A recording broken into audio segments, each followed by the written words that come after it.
Ma'am. నేను చూసిన వ్యక్తులు అందరి వ్యక్తుల్లో ద స్ట్రైట్ ఫార్వర్డ్ అంటే ఇట్లా మిర్రర్ ఉంటే మిర్రర్ ఆపోజిట్లో మీరే ఉంటారు. అంత స్ట్రైట్ ఫార్వర్డ్ ఉంటారు నిజాయితీకి, స్ట్రైట్ ఫార్వర్డ్కి. ఐ థింక్ దీనివల్ల మీకేమైనా ప్రాబ్లమ్స్ వస్తాయేమో అని ఉంటుంది. ఏమండి మీరే చెప్తున్నారు స్ట్రైట్ ఫార్వర్డ్ అంటే అర్థమే ప్రాబ్లం. ఇప్పుడు నేను మిమ్మల్ని ఐస్ పెట్టి మాట్లాడినంత వరకు మీరు ఎక్కడో ఉంటారు. ఒక్కసారిగా నేను మీ గురించి ఒక కామెంట్ చేశాను అనుకోండి, మీ రియాలిటీ చెప్పాను అనుకోండి, ఇమ్మీడియట్గా అది మారిపోద్ది. సో దీంట్లో నాకు ప్లస్ అవుతుందా మైనస్ అవుతుందా అని నేను ఎప్పుడూ ఆలోచించలేదు. నాకేంటంటే చిన్నప్పటి నుంచి పొట్టలో ఏమైనా పడింది అనుకోండి అది చెప్పేయాలి, అది కక్కేయాలి, ఎదుటోళ్ళని తిట్టేయాలి. చచ్చినాడు ఎలా చేసావు ఇది అని తిడుతుంటారు కదా, అలా కాకపోయినా వేరే రేంజ్లో తిడతాను, అంతకంటే ఎక్కువ తిడతాను. బూతులు కాదు, అంటే వాటిలో ఖచ్చితంగా మార్పు రావాలి అలా తిడతాను. ప్లస్ అక్కడితో వదిలేను, వాళ్ళ పేరెంట్స్ని పిలిపిస్తాను. అది నేను ఎప్పుడు చేస్తాను. దాంతో ఏమవుతుందంటే అండి, మామూలుగా మందు వేసుకుంటే మనకు మూలం చావాలి, మూలంలోంచి పని చేయాలంటారు. అలాగే అమ్మా నాన్నకు చెప్పడం వల్ల వాళ్ళ పెంపకం మీద మనం ఒక దెబ్బ కొట్టినట్టు. ఎప్పుడైతే మనం వాళ్ళ పిల్లల గురించి ఇలా జరిగింది అని చెప్పామంటే సగం చచ్చిపోతారు వాళ్ళు. అవును. సో వాళ్ళకి మనం చెప్పామంటే వాళ్ళు మార్చుకోగలుగుతారు. కొట్టే హక్కు తిట్టే హక్కు వాళ్ళకే ఉంది, నాకు లేదు. బట్ కానీ ఆ మూమెంట్లో ఆ ఆత్రం ఆపాలంటే మనం తిట్టాలి. ఆ ఆత్రంలో వాళ్ళు చేయకూడని పని చేయకుండా ఆపాలి అంటే మనం వాళ్ళని భయపెట్టాలి. ఆ భయం అనేది ఎలా ఉండాలంటే, ఇల్లు అనేది ఒకటి ఉంది, ఇంట్లో పెద్దలు ఉంటారు, వాళ్ళ భయం. ఎందుకంటే అప్పట్లో వాళ్ళకి పాకెట్ మనీ రావాలంటే అమ్మ నాన్న దగ్గర నుండే రావాలి, అది ఆగిపోద్ది. సో మొదలు అనేది అక్కడ స్టార్ట్ అవుతుంది. పేరెంట్స్ని పట్టుకొస్తాను, వాళ్ళకి చెప్తాను, అక్కడ వినలేదు కాలేజ్కి వెళ్ళిపోతాను.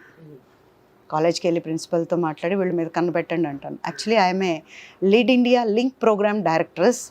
అది ఎవరిది అంటే మన డాక్టర్ ఏపీజే అబ్దుల్ కలాం గారి గ్లోబల్ ఆర్గనైజేషన్ అది. దానికి నేను లింక్ ప్రోగ్రామ్ డైరెక్టర్స్.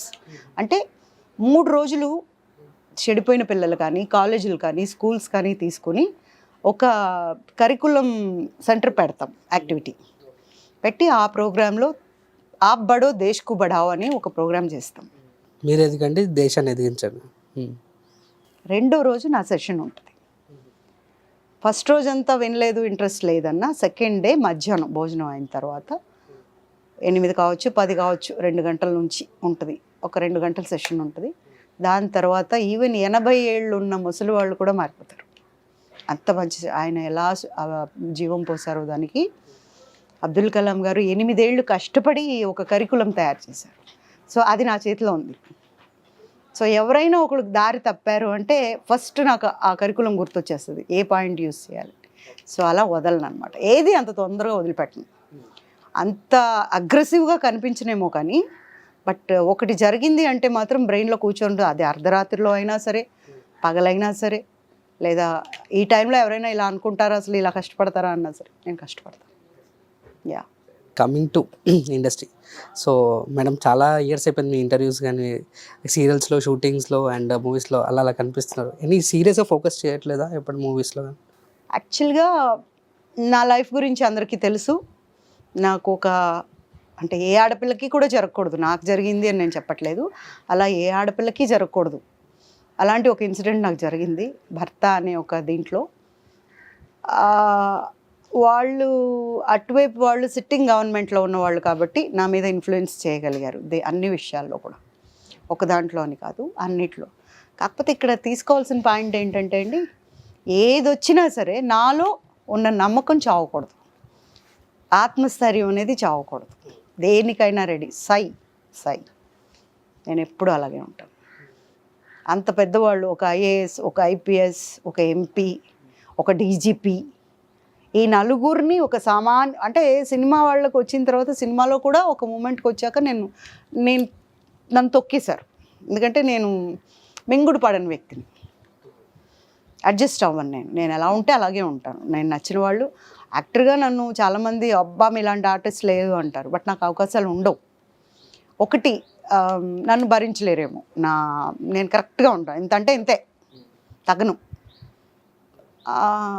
వాళ్ళకి కావాల్సిన లెవెల్లోకి దిగను, అందువల్ల లేకపోవచ్చు. తర్వాత వీళ్ళతో అంటే నిజం చెప్పాలంటే ఈ కేసులో నాకు ఎటువంటి సంబంధం లేదు. అటువైపు వ్యక్తి ఎవరైతే అతన్ని పెళ్లి చేసుకుందో ఆవిడ వాళ్ళ అమ్మా నాన్న వాళ్ళ నాన్నగారు స్టంట్ వేసుకొని డైరెక్ట్గా మా ఇంటికి వచ్చారు, వచ్చి నా కాళ్ళు పట్టుకున్నారు, దయచేసి పెళ్ళి ఆపండి అని. నేను అనుకున్నా నేను లింక్ ప్రోగ్రామ్ డైరెక్టర్స్ కదా, లీడ్ ఇండియాలో ఏ 10వ క్లాస్ పిల్ల ఎవరితోనో లేచిపోయిందేమో అనుకున్నాను నేను. అంతా చేస్తే ఐఏఎస్ ఆఫీసర్ ఆవిడ. నేను ఎవరమ్మా, ఏ ఏ ఏ ఏరియా, ఏ స్కూలు, ఎన్నో క్లాసు అని అడిగా. క్లాస్ ఏమిటి అంది ఆవిడ. ఆ అమ్మాయి ఎవరో చెప్తే మీరు ఆపమన్నారు కదా పెళ్ళి, ఆపటం ఎందుకు, పాపని తీసుకొచ్చేద్దాం చెప్పండి అంటే, పాప ఏంటమ్మా, ఆ పాప మా పాప ఐఏఎస్ ఆఫీసర్ అని పేరు చెప్పింది. నేను అన్నా, అమ్మ మా ప్రోగ్రామ్కి గెస్టులుగా తీసుకొస్తాం వాళ్ళని మేము, ఇదేంటి మీరు ఇలా చెప్పారని. కాబోయే మొగుడు ఎవరో తెలుసా అమ్మ అంది. చెప్పమ్మా అది కూడా విందాం అంటే, విజయ్ గోపాల్ అని పేరు చెప్పింది. నేను లోపలికి వెళ్ళి, ఒక్క నిమిషం అమ్మ అని లోపలికి వెళ్ళి ఒక వైట్ పేపర్ మీద సైన్ చేసి ఐఎమ్ అగ్రీయింగ్ ఫర్ డైవోర్స్ అని చెప్పి ఒక పేపర్ తెచ్చి ఆవిడకి ఇచ్చాను. భరించేవాడు భర్త అంటారు. భరించలేకుండా ఒక అర్ధరాత్రి పారిపోయిన వ్యక్తి నాకు అవసరం కూడా లేదు. పారిపోయిన తర్వాత ఒక పసిబిడ్డ నా చేయి పట్టుకొని ఆకలేస్తుందో, నా అమ్మ కావాలో నాన్న కావాలో, పక్కన వాళ్ళని చూసి వాళ్ళకి నాన్నున్నాడు నాకు లేడు అనుకున్నాడు, ఏమనిపించిందో ఆ పసి మనసులో గట్టిగా పట్టుకున్నాడు చేయి. అంటే మామూలుగా పట్టుకోవటానికి ఒకసారి భయంతోనో ఆర్ద్రతతోనో పట్టుకునేదానికి చాలా తేడా ఉంటుంది. అవును, అది ఈ రోజుకి ఆ ఫీల్ ఉంది నా చేతిలో, ఈ రోజు కూడా. దాని తర్వాత జుట్టు రాలిపోయినంత మంది వచ్చి ఉంటారు, మీ బాబుతో సహా పెళ్లి చేసుకుంటాం, మీ బాబుకు ఆస్తి రాసి ఇచ్చి పెళ్లి చేసుకుంటాం. ఎవరు వచ్చినా ఇదే రామాయణమే. ఒకడు చేసుకున్నోడనే భరించలేకపోతే ఇంకొకడు వచ్చి ఏం చేస్తాడు? ఎవరో కొడుకుని నువ్వు కొడుకుని ఎలా ఒప్పుకుంటావు? నేను ఏమైనా చెవిలో పూలు పెట్టుకుని ఉన్నానా? కన్న కొడుకునే పట్టించుకోకుండా వెళ్ళిపోయిన వాళ్ళు ఉంటే ఎవడో నువ్వు ఈ కొడుకుని ఎలా పట్టించుకుంటావు? తర్వాత నన్ను చంపుతావో వాడిని చంపుతావో? అవసరమా మాకు అవన్నీ? ఒకటే చెప్తా ఎవరికైనా, నా పక్కన కూర్చున్నా, నా ఎదురు కూర్చున్నా, నా మీద కూర్చున్నా, నా పక్కన పడుకున్నా, నా చేతి మీద పడుకున్నా, నా మంచం మీద పడుకునే అర్హత నా కొడుక్కి తప్ప ఇంకెవ్వరికి లేదు. This is final till end of my life. ఒక అవకాశం రాలేదే అని చాలా ఏడ్చాను. ఎంత మంచి ఆర్టిస్ట్ అంటున్నారు, ప్రతి ఒక్కళ్ళు పొద్దున్న ఫోన్ చేస్తున్నారు, సాయంత్రం డేట్లు ఇస్తామంటున్నారు. ఒక 10 రోజులు అయిన తర్వాత ఏమైంది సార్, డేట్లు ఇస్తానన్నారు కదా, వేరేది ఒప్పుకోలేదు, ఏమైంది అంటే, సారీ మేడం వేరే వాళ్ళని పెట్టేసుకున్నారు, ఇంకొకసారి చూద్దాం. బాధపడలా. ఎందుకంటే జొన్నలగడ్డ రాధాకృష్ణ గారి అమ్మాయి ఎవరిని చేయి చాచి రూపాయి అడగలేదు అనేదాన్ని అనిపించుకున్నందుకు ఐ ఫీల్ గ్రేట్. నా దగ్గర ఉన్నంత వరకు తిన్నాను, లేదంటే గొళ్ళెం పెట్టుకొని మంచినీళ్ళు తాగాను, లేదంటే నేను సంపాదించుకున్న దాంట్లో అన్నీ వేసుకొని పారిపోతే నా దగ్గర మిగిలిపోయిన చిన్న చితక ఉంటే అవి అమ్ముకొని నా బిడ్డను పెంచాను. మా అబ్బాయి చదువుకునేటప్పుడు భయపడేదాన్ని, ఎంత పెద్ద డిగ్రీ అడుగుతాడో, రేపు అది దానికి డబ్బులు కట్టగలను. అందరూ చెప్తుంటారు ఇంత అయింది, ఇంత అవుతుంది, అవన్నీ తెలియదు నాకు. నాకు తెలిసింది ఒక్కటే, 100 రూపాయల నోట్ అంటేనే డబ్బు అని, ఇంకా దాని తర్వాత ఏ నోటు చూపించినా డబ్బు కాదని. అలా పెరిగాను నేను. అంత ముద్దుగా I'm a pampered girl to my dad and he was everything to me and he is to do everything for me. And I never knew that ఒక గొడవ అవుతుంది, ఒకళ్ళు తిట్టుకుంటున్నారు, ఒకళ్ళు కొట్టుకుంటున్నారు, డబ్బుల కోసం పోట్లాడతారు, డబ్బుల కోసం చంపుకుంటారు, ఇవన్నీ నాకేం తెలియదండి.